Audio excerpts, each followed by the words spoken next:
좀 줄거리를 잘 알지만 설명을 드린다면 재산 분쟁 중인 형제가 있었습니다. 유산 분배 문제로 충돌하고 다투던 그 중에 동생이 예수님을 찾아 나와 조정을 요청했습니다. 선생님, 내 형을 명해서 나와 유산을 나누게 해 주십시오.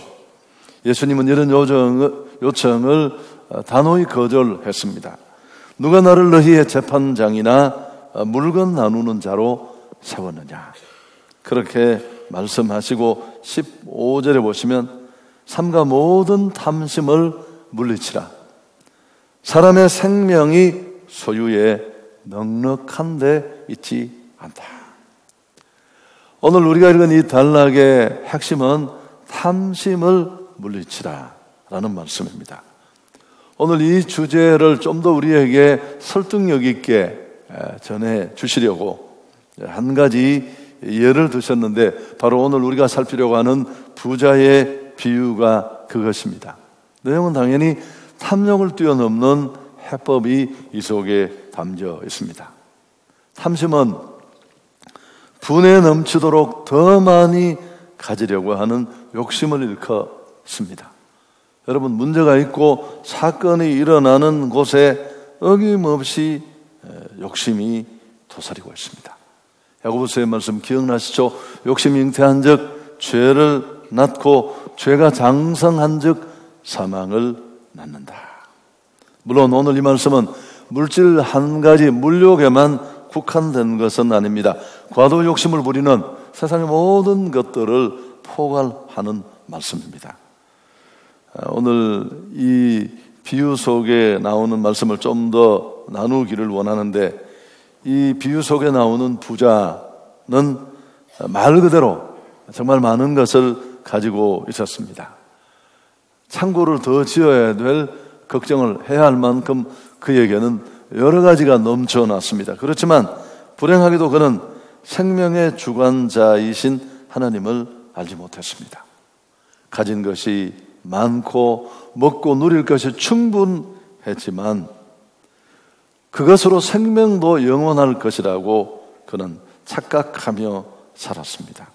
이런 자기 만족, 자아도취에 빠진 부자에게 우리 하나님은 말씀했습니다. 20절, 잘 아는 구절이지만 함께 읽을까요? 어리석은 자여, 오늘 밤에 내 영혼을 도로 찾으리니 그러면 내 준비한 것이 누구의 것이 되겠느냐. 너 참 바보구나. 정말 어리석구나. 이 어리석다는 아프론이라는 단어는 무분별한 자, 생각이 없는 자, 지혜 없는 자. 쉽게 옮기면 바보란 뜻이죠.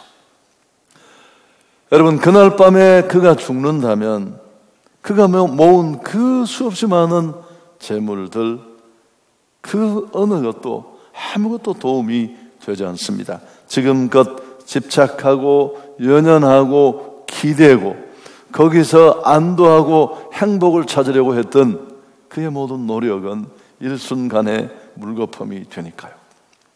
정말 오늘 이 비유 속에 나오는 부자는 돈밖에 없는 사람입니다.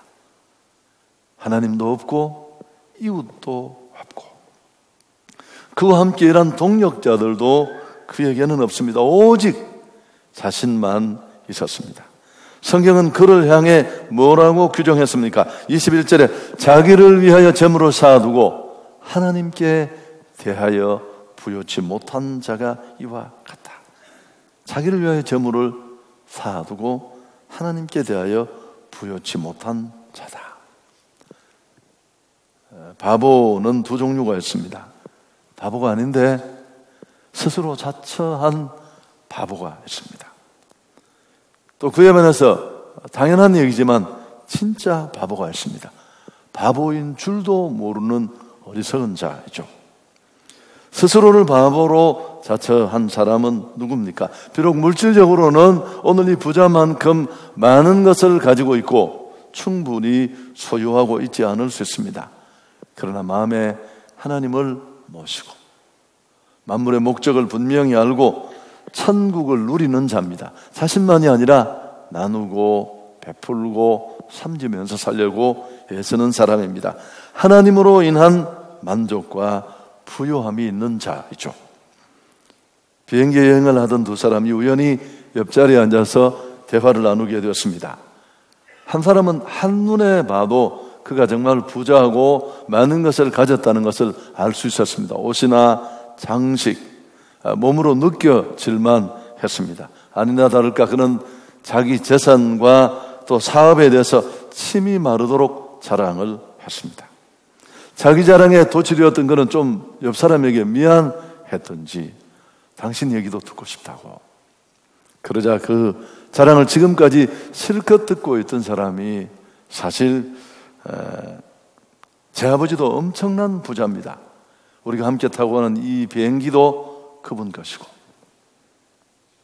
동산, 부동산 어마어마하게 소유하신 분이십니다.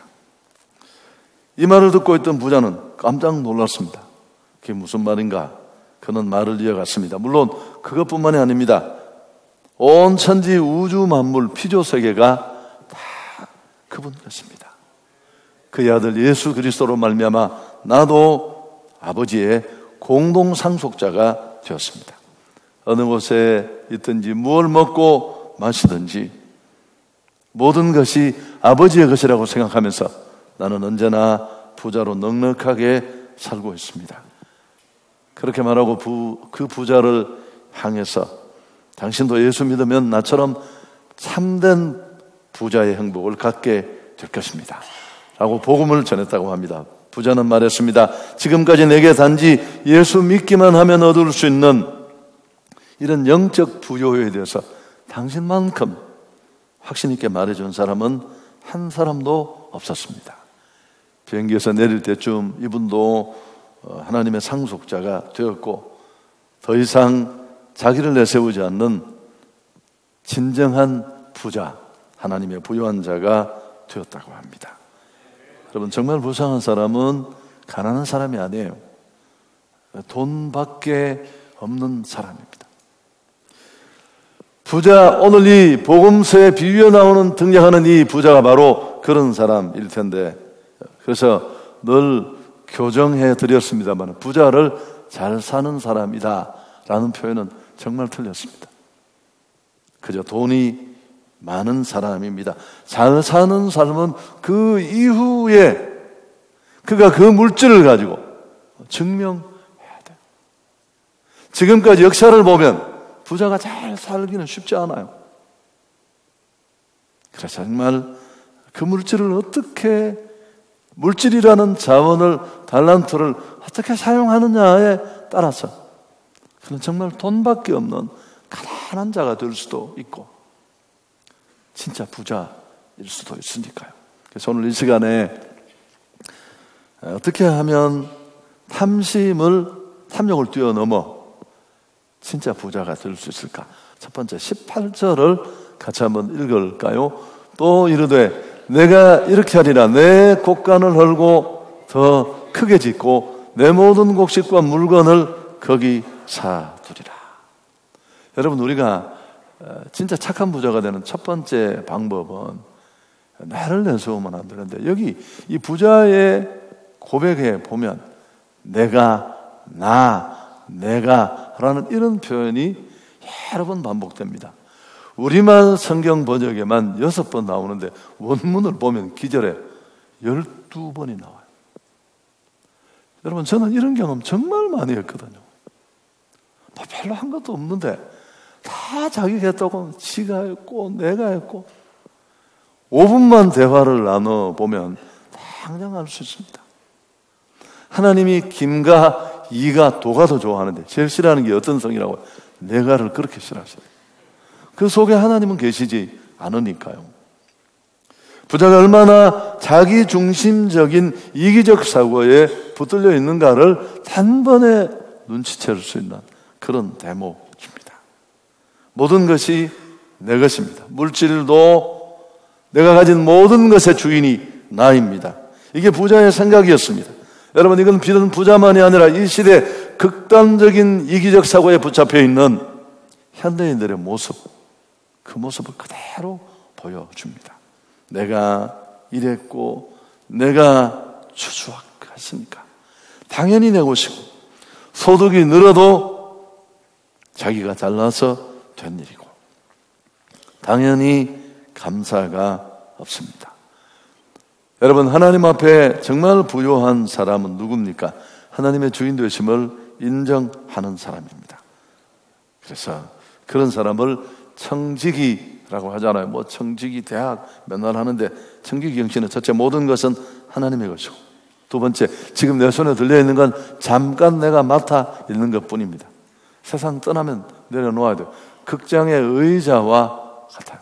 여러분, 그 상령이 끝나면 내려놓고 나와야 돼요. 세 번째가 뭘까요? 청지기는 그래서 내 주머니에 있는 동안에 뜻대로 써요. 뜻대로. 할렐루야. 이게 기회고 찬스라고 생각하고 눈 감고 주무시면 영화 끝나요. 그 다음 회수 사람이 밀고 나온다니까요. 여러분, 물질만이 아니라 전부 모든 것이 똑같은 줄 믿습니다.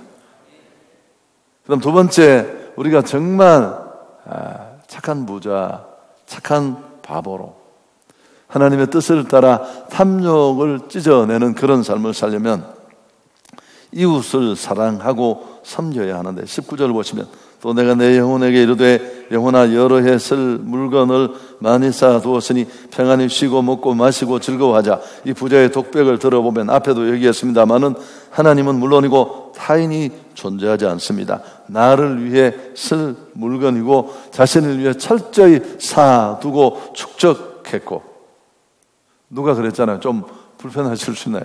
세상에 제일 나쁜 놈은 어떤 사람? 나뿐인 놈이라고.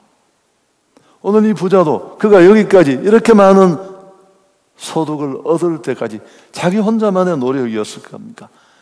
그와 함께 섬겼던 소작인들의 수고만 해도 그들의 고뇌가 얼마나 컸을까요? 부자는 이웃에 대해 눈을 돌리고 관심을 가져야 할 처지였습니다마는 전혀 그런 마음이 그에게는 없었습니다. 한 걸음 더 나가서 하나님이 이런 재물을 주시고 축복을 주신 이유가 무엇일까요? 너나 누리고 복받은 자로 살아 끝나라는 게 아닙니다. 복음만이 아니라 나의 넘침은 나누라는 신호입니다. 평균케 하시려는 겁니다. 누가 그런 말을 했죠? 내가 타인보다 더 많이 가진 것, 거기 사명이 있습니다. 어제 들어갔더니만 우리 딸 둘이 뭘 고민을 하고, 그래서 내가 왜 아빠가 왔는데 인사도 안 하고 이게 뭐 하는 일들이냐 그랬더니만 뭐 하나는 광고 홍보를 했고 하나는 디자인을 했잖아요. 그래서 큰애가 사업을 시작했는데 스타트업을 해서 뭐 하여튼 뭐 서울시내에서 뭐 이렇게 뽑히기도 하고 그렇게 사는데 동생이 자기 재능으로 언니 일을 좀 도와주나 했어요. 그것도 재능 기부다. 여러분, 그렇게 내가 더 많이 가지고 있는 건 그렇지 못한 사람과 나누라고 주신 일인 줄 믿습니다. 그 물질은 사용하라고 주신 것인데 부자는 이 용도를 왜곡하고 사두었습니다. 죄가 만든 변질이고 왜곡이고 굴절이에요. 여러분, 물질은 사용해야 할 줄 믿습니다. 제가 정말 존경하는 장로님, 지금도 그분은 그렇게 넉넉하진 않은데 언제나 제가 처음 봤을 때도 힘들었어요. 너무너무 어렵고 그럴 때도 이렇게 건축일 했던 그 누가 돈을 준 게 자기 통장에 딱 들어오면 또 다 줘야 되는 것들인데 이때 기회다.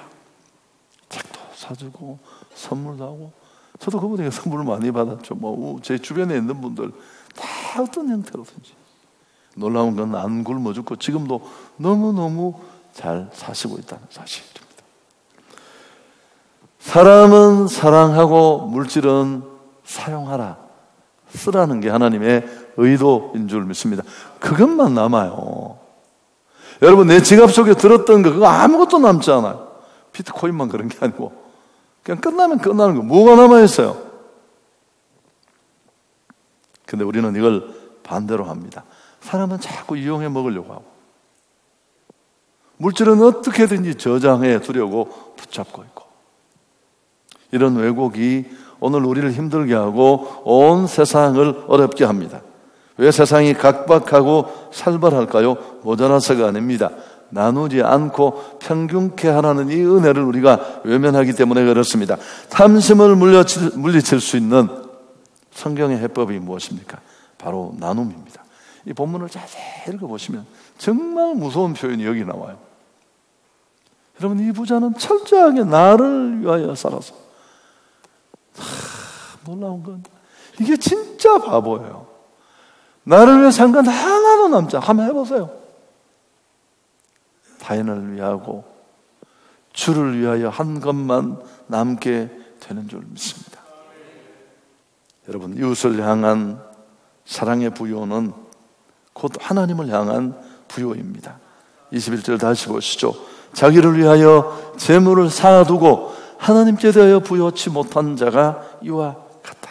자신이 소유하고 있는 재물, 세상 것, 우리를 복되게 하는 것이 아닙니다.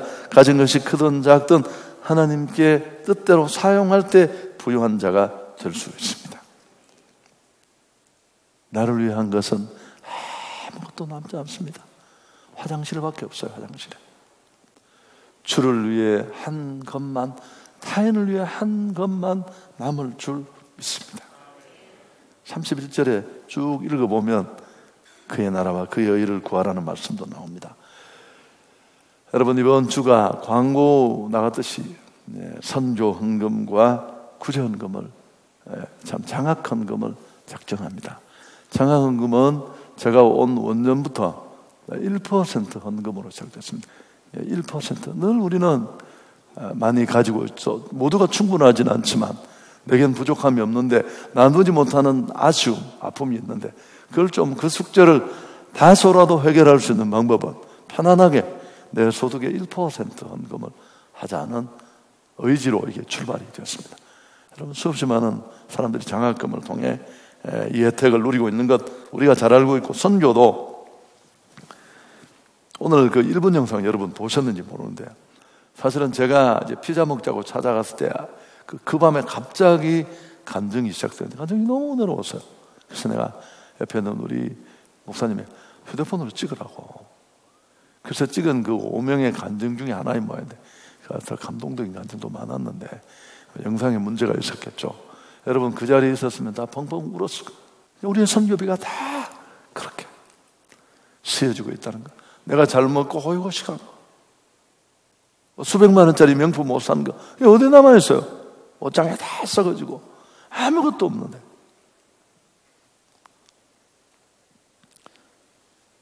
여러분, 물질을 주신 이유가 무엇일까요? 버는 재미, 보존하는 기쁨, 물론 크지만 어떻게 사용하느냐가 중요합니다. 그래서 사도행전 20장 35절에 범사에 여러분에게 모본을 보여준 바와 같이 수고와 약한 사람들을 돕고 또 주 예수께서 친히 말씀하신 바 주는 것이 받는 것보다 복이 있다 하심을 기억하여야 할지니라. 그 다 쓰고 죽자라는 책이 있어요.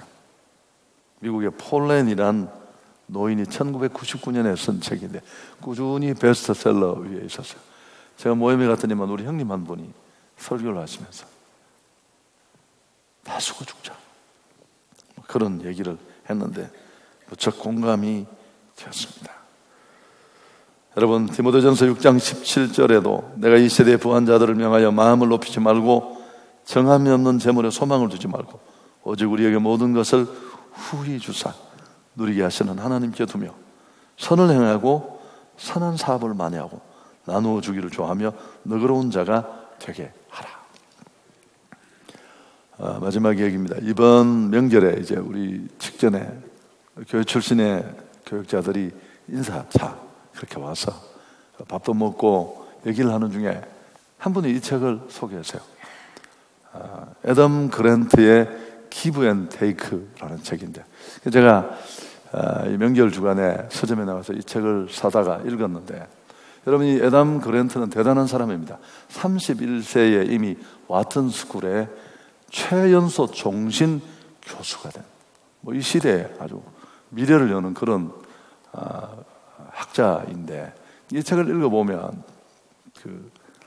사람을 크게 세 종류로 나눕니다. 기버, 주는 자, 테이커, 받는 자, 그리고 매처, 계산을 딱 해서 받는 만큼 주는, 상황 따라 대처하는 이런 사람으로 나누는데, 이 성공의 피라미드를 그려보면 제일 아래층에 있는 힘든 삶을 사는 사람들은 기버라고 합니다. 생각 없이 그냥 주고 베풀면서 섬기다가 자기 기회를 놓쳐버린 사람들이 많은데, 근데 이 책에 이제 주목할 만한 대목이 에담 그런트의 이 조사에서 나오는 게 뭐냐, 이 성공사들의 제일 꼭대기에 있는 최상위 계층은 여러분 페이커일까요? 매처일까요? 놀라운 건 이 최상위 계층도 기버라는 거죠. 주는 사람이라는 겁니다. 이 영어가 어려워서 이해를 못하고 있는 건 혹시 아니시죠? 여러분, 이 기버는 항상 타인을 먼저 생각합니다. 그리고 돌려받을 것을 계산하고 주는 게 아니에요. 그냥 주는 겁니다. 계획 없이. 테이크는 항상 내가 얼마나 돌려받을 게 있을 것인가, 돌려받을 게 더 많다고 생각할 때만도 없습니다. 매처는 항상 상부상조를 강조합니다. 여의치 않을 때는 관계를 내려놓습니다. 근데 여러분, 이 최상위 계층의 기버들이 있다는 거, 저는 이 얘기를 딱 듣고 참 마음에 와 닿았어요. 여러분, 다 시간이 없어서 모든 얘기를 못하는데, 그러면서 이 기버에 실제로 생각 없이 베풀고 주고 그렇게 살아서 축복의 사람이 된 모델을 한 사람 제시하는데, 그 모델이 누구냐면 아브라함 링컨입니다. 여러분, 한번 이 책을 읽어보시면 다른 자료를 찾아도 됩니다만, 링컨은 선거라는 그 치열한 인정사정 안 보고 그냥 자기 것을 만들어야 되는 이 난타전 속에서도 병적으로 양보해서 딱 내려놓고 나오고 그랬지만, 자신의 일보다 타인의 유익을 우선했지만 이 살벌한 정치판에도 결국 살아남아서 미국 대통령이 되는 자리까지 이르렀다. 뭐 그런 내용이 쭉 나와 있습니다. 여러분, 바보거든요, 이거는. 정치판에서. 제가 그리고 주변을 돌아봤더니 우리 주님이 그랬잖아요. 허물 많은 나를 위해서 우리가 뭘 그분께 드릴 게 있다고. 천국에서 그저 사랑을 표시하고 표현만 하는 게 아니라 이 땅에 내려오셔서 처참히 죽어주셨는데, 이런 바보의 삶을 산 사람들이 예상외로 많아요. 우리 2월달 필독서인 주라 그리하면 채우리라. 제가 이 얘기를 잠깐 해드리면 우리 박 목사님 필독서를 주었어요. 여러분, 이 양영자 선수라는 그 유명한 탁구 올림픽 금메달리스트가 책을 읽어보시면 충격받을 거예요. 남편을 딱 만나고 그분이 선교사였습니다. 자기 전 재산을 다 기부해서, 그렇지만 너무 해피한 삶을 사는 그 삶. 또 뭐 이런 얘기는 끝도 없어요. 선교사 짐 엘리엇, 휘튼 대학을 수석으로 졸업한 수재 중에 수재인데 친구 5명과 선교지에 가서 바로 창에 찔려 죽습니다. 라이프지는 이건 진짜 무모하다. 그의 아내 엘리엇은 아니다. 왜 이게 무모하냐? 그의 책 속에서 그 남편이 평생 그걸 준비했다는 거죠. 그는 목적을 이룬 행복한 사람이었고 자기 손에 권총이 있어서요. 근데 서지 않았습니다.